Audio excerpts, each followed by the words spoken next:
Yo soy de un pueblo de Holanda, un pueblo que es una pequeña ciudad que tiene 120.000 habitantes, que se llama Maastricht. Todos lo conocéis por el tratado. Pues siendo de allí hablamos un dialecto que es el limburgués y hablamos holandés. El holandés, neerlandés oficialmente, es un idioma que no habla nadie más que nosotros, lo sabéis. O sea, no tenemos esta ventaja que tenéis aquí, que puedes ir con el español a todas partes. No nos queda más remedio que aprender idiomas. Y hablando del limburgués, yo me enteré hace no muchos años, hace 4 o 5, que en el año 97 o 96 le dieron estatus de lengua autóctona. Hasta ahora había sido un dialecto que hablábamos en casa y ahora ya hay una academia de la lengua que están haciendo una gramática, que están haciendo los diccionarios y con lo cual es un idioma regalado. En realidad hablo 6 más 1 regalado, ¿no? No pasa nada. Pero sí, hablo idiomas. Mi padrastro era profesor de lengua en la universidad, de lengua neerlandesa, especializado en el holandés medieval, que se parece mucho al alemán. Y me fascinaban las palabras, me fascinaba lo que me contaba sobre la etimología de las palabras. Podía escucharle durante horas, simplemente entendiendo que un señor un día había pensado que el sonido que hacía una vaca se podía usar para hablar de la vaca, ¿no? Estas cosas que tiene la etimología, que hemos inventado palabras para poder comunicarnos. Pero las palabras no son palabras, las palabras son cosas. Si yo os digo que me encanta el olor al pan recién hecho,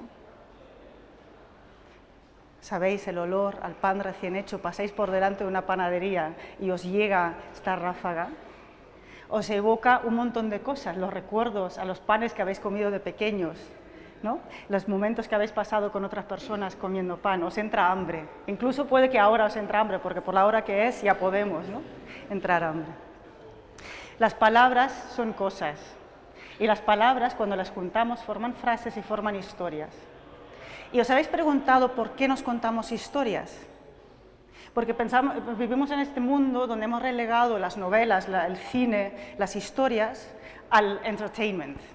Contamos historias para pasarlo bien, ¿verdad? ¿Todos de acuerdo? Y esa es la única función de las historias, pasárnoslo bien. En realidad, contamos historias, incluido ahora, cuando estamos llenos de información.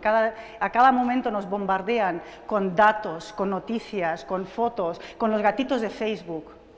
Y aún así, nos encontramos con un amigo delante de un café y nos dice, ¿sabes lo que me pasó el otro día? Y allí se detiene el tiempo y podemos estar 2 o 3 horas en una cafetería compartiendo historias. ¿Esto es solamente para entretenernos? ¿Es solo para pasar el rato? No. Cuando yo digo que cuento historias, en realidad no cuento historias. Yo trabajo con las historias.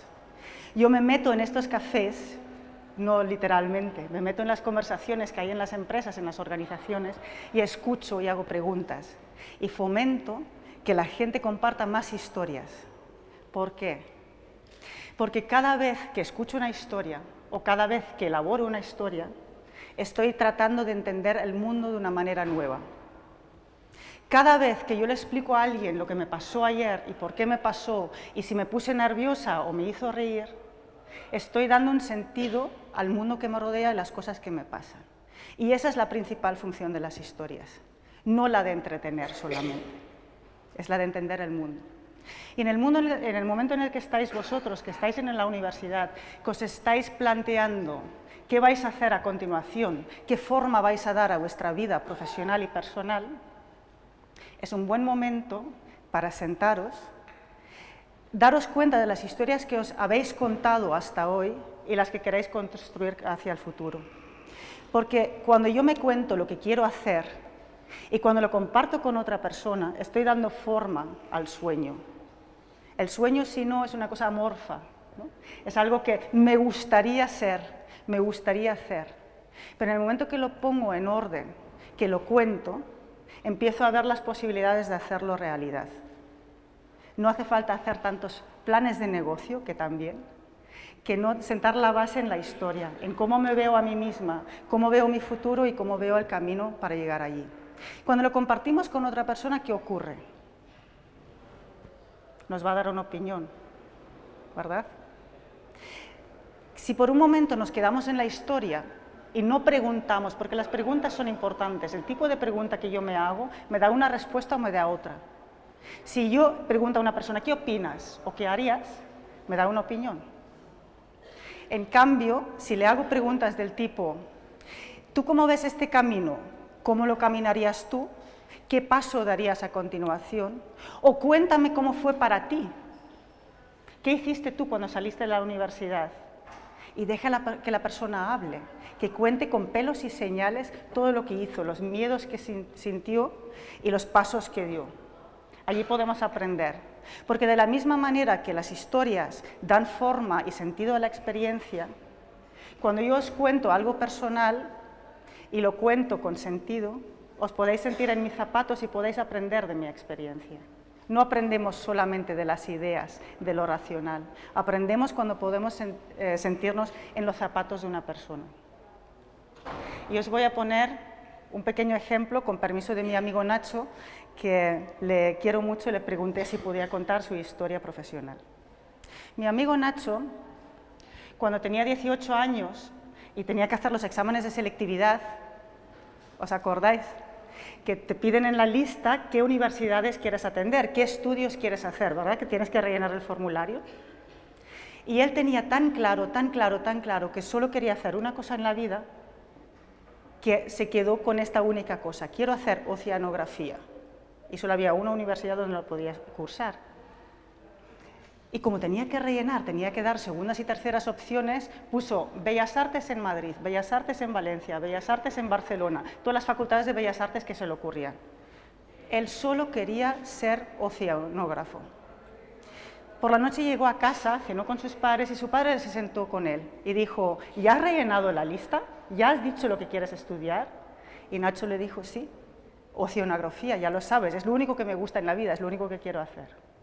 El padre de Nacho era un abogado bastante importante, tenía su bufete, y dijo, bueno, tú sabes que yo tenía cierta esperanza que harías derecho y luego te quedarías con el bufete. Y Nacho dijo, ni hablar. Yo esto lo he pensado, yo quiero hacer oceanografía. Su padre dijo, muy bien. ¿Cuántos oceanógrafos conoces? Y Nacho pensó un momento y dijo, Cousteau. Todos conocemos a Cousteau, ¿verdad? Bueno, ya murió, pobre. Dice, vale, ¿quién más?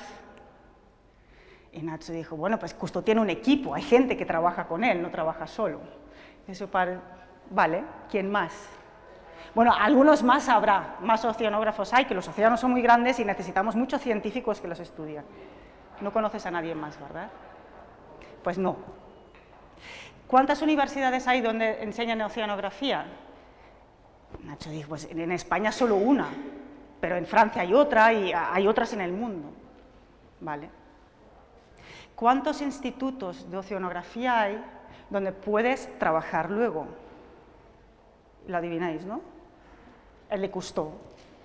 Bueno, y en España hay otro, en Galicia me parece que hay un estudio, un instituto. Y en Galicia hay otro. Dice, bueno, ¿y qué más? ¿Tú realmente crees que allí tienes un futuro? Yo no conozco los detalles de la conversación porque no estuve, pero Nacho me dice que estuvieron toda la noche hablando, no durmieron, se quedaron en vela, y a la hora del desayuno había buscado otro formulario y había vuelto a rellenar. Opción 1, Derecho en la Facultad Carlos III. ¿Sí? Nacho estudió Derecho, como su padre y su abuelo habían hecho antes que él, y como su hermano también estudió Derecho.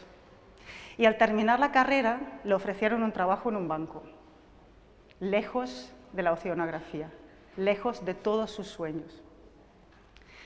Empezó a trabajar en el banco, primero en una sucursal, y a continuación le ofrecieron ir a abrir una sucursal en otro país.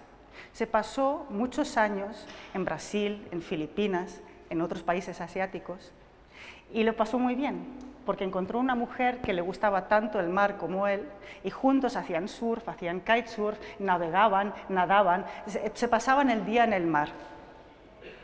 Y entonces le surgió la oportunidad de volver a España y llevar el centro de innovación del banco, que ahora es su director. Hace 2 o 3 años escribió una novela que se llama La aventura de Diana, donde habla de la innovación como un viaje metafórico. Y me acuerdo que me envió el manuscrito antes de terminar para que lo leyera antes que nadie, lo cual lo agradezco. y hablamos, quedamos en el Café Gijón, donde siempre quedamos a tomar un café carísimo, pero no lo podemos evitar porque somos unos románticos y nos gusta ir al Café Gijón. Y hablamos largo y tendido. Nacho me dijo que aunque no había conseguido su sueño de ser oceanógrafo, él se sentía una persona que tenía la inmensa suerte de poder explorar los mundos de Dios, cartografiarlos y buscar caminos nuevos para caminar. Así veía su trabajo y sobre esto habla su libro, que os recomiendo de paso. La vida es así, planificamos y mientras planificamos nos pasan otras cosas, como decía John Lennon, ¿verdad? Life is what happens to you while you're making other plans.